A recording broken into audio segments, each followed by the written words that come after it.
I lay on the cold kitchen floor, holding my side where I felt sharp pain spreading through my body. It felt like a knife was twisting inside me.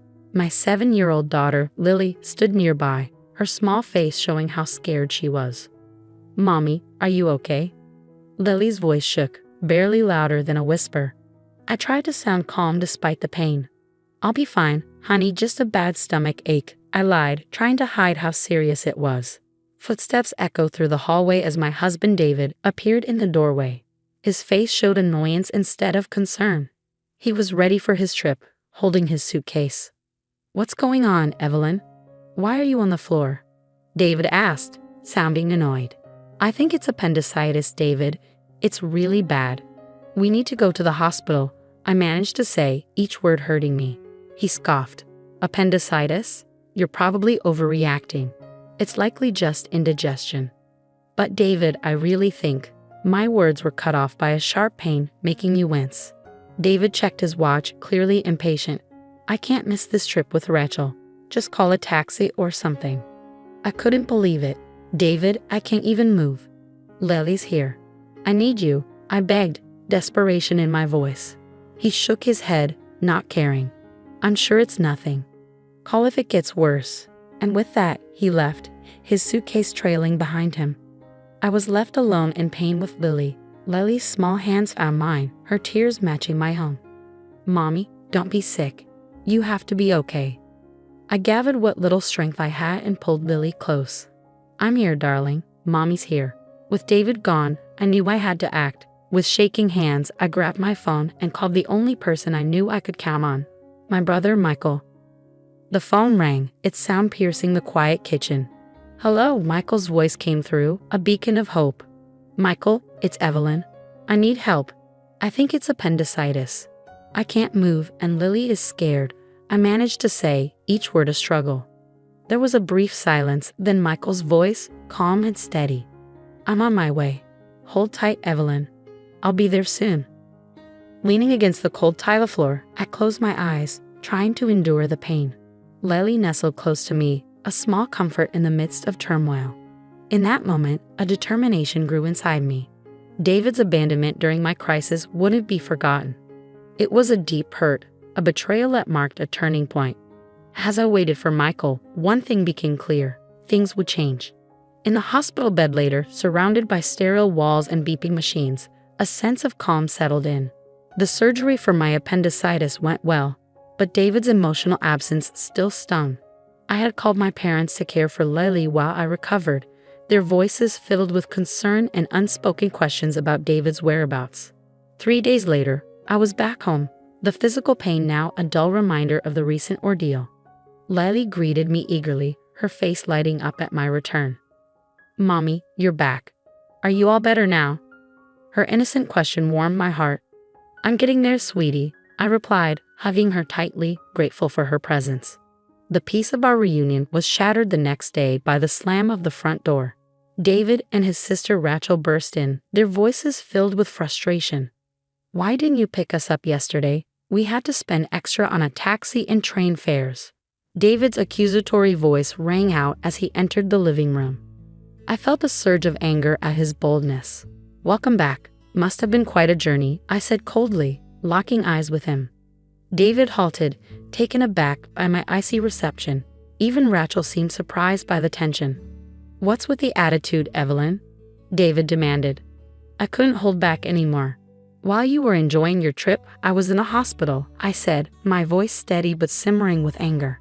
"And you, Rachel, always demanding David's time without considering his family." Rachel flushed and David appeared bewildered. "What are you talking about? You were fine, right?"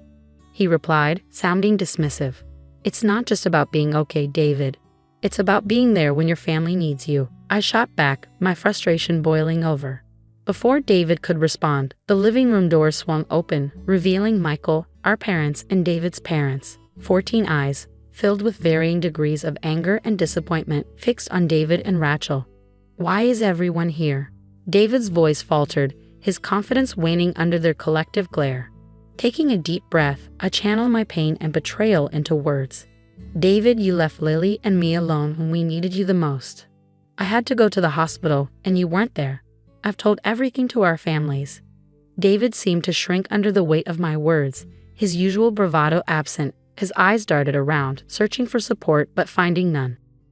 "It's not just about this one incident, David. It's about all the times you've prioritized Rachel over your own family," my brother Michael added, his disappointment evident in his voice.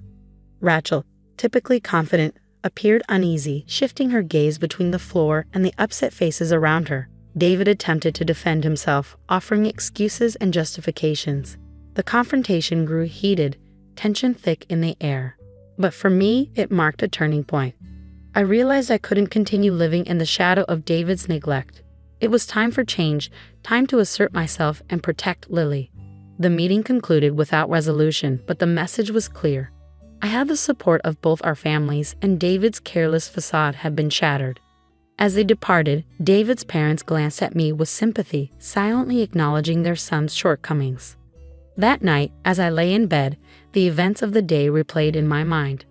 I felt a mix of emotions: anger, disappointment, but also a newfound strength.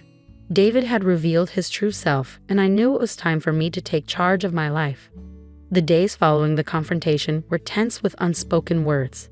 David tried to act as if nothing had changed, but the atmosphere between us was heavy. I spent that time reflecting, realizing the depth of my discontent and the necessity for change. The decision I reached wasn't easy, but it felt crucial, like a breath of fresh air after being stifled for so long. One evening, while David casually flipped through TV channels on the couch, I approached him with a folder in hand. My heart raced, but my determination held firm. "David, we need to talk," I said, my voice steady. He glanced up, a hint of annoyance crossing his face. "What now, Evelyn?" I took a deep breath and handed him the folder. "I want a divorce." David stared at me, disbelief and mockery flashing across his expression. "Divorce? That's absurd, Evelyn. You're blowing things out of proportion."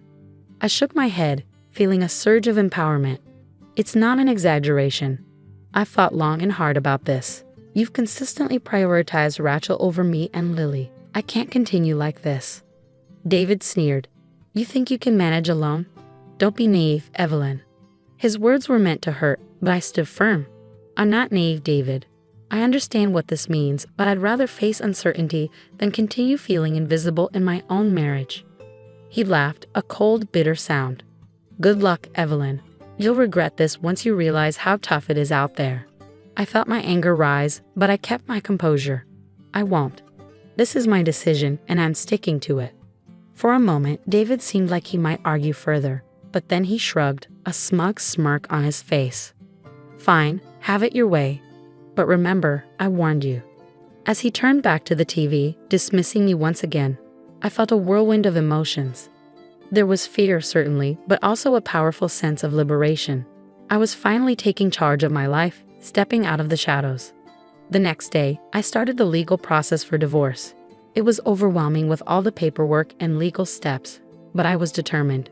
My parents and Michael were supportive, offering help and encouragement. During this time, David's true nature became clearer. He was dismissive and uncooperative, trying to intimidate me into giving up. But I stood my ground, strengthened by my family's support and my growing sense of strength. As time went on, David's facade began to crack. The charming, confident man I married revealed himself to be selfish and manipulative, his true self exposed. The divorce proceedings were challenging, but I faced them bravely, each forward step a testament to my newfound determination. I was no longer the woman who lay on the kitchen floor, ignored and in pain. I was reclaiming my life, my dignity, and my happiness.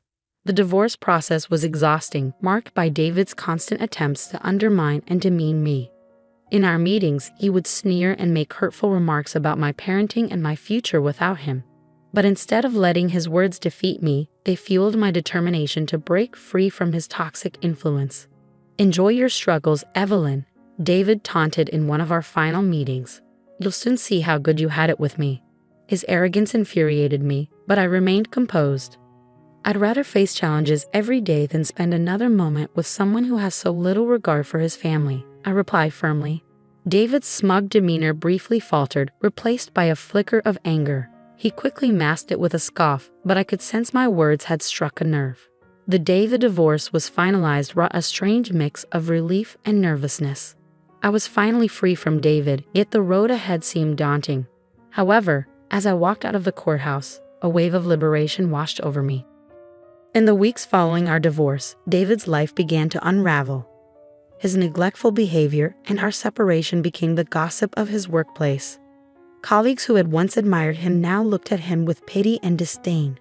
His charming facade had crumbled, exposing the pettiness and selfishness beneath. News of our divorce spread throughout our community, largely due to my cousin, who was well connected in our neighborhood. David, who had always cared deeply about his image and reputation, found himself the subject of hushed conversations and judgmental stares. Rachel also faced criticism. Her role in our marital problems was now public knowledge, and friends and neighbors began to regard her with suspicion and disapproval. The bond she had with David, once unbreakable in her eyes, now seemed strained and uneasy. One evening, while picking up Lily from school, I overheard a heated argument between David and Rachel outside their house. Their voices dripped with blame and resentment.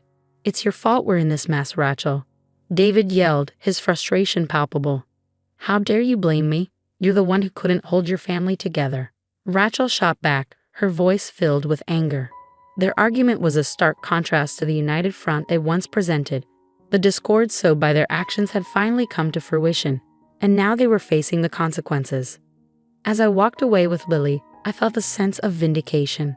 David and Rachel were now grappling with the results of their selfish choices. It was a tough lesson, but one they had brought upon themselves.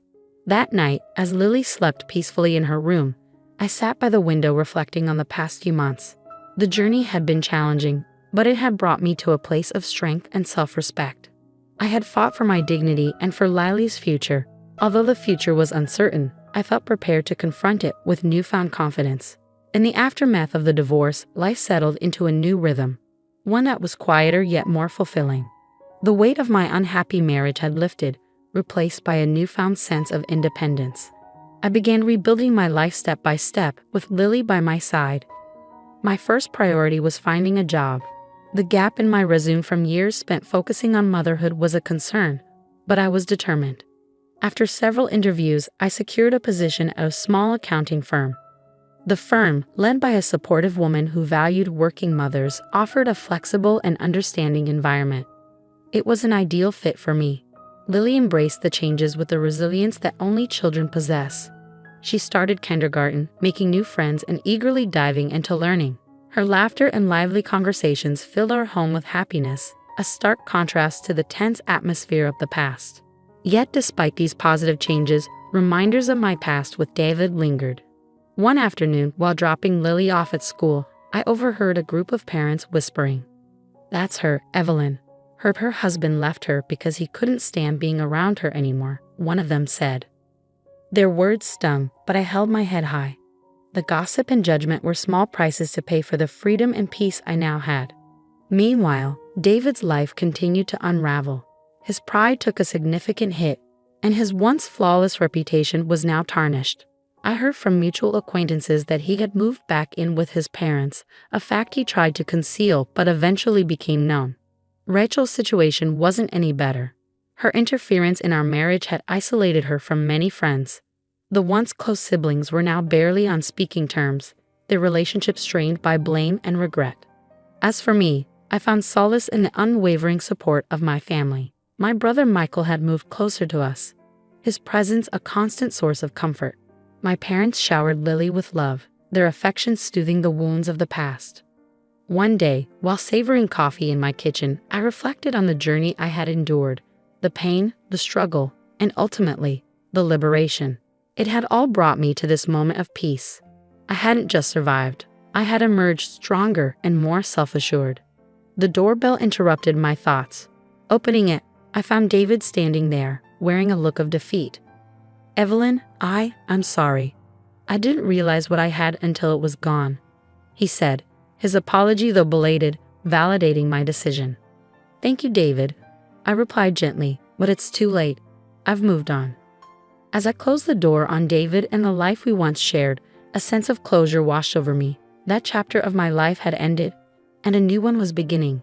In this new chapter, I was the author of my own story, free to shape my future as I saw fit. Lily's voice called out from the living room, and a smile spread across my face. I walked towards her, eager to embrace the life that lay ahead, a life brimming with possibilities and hope.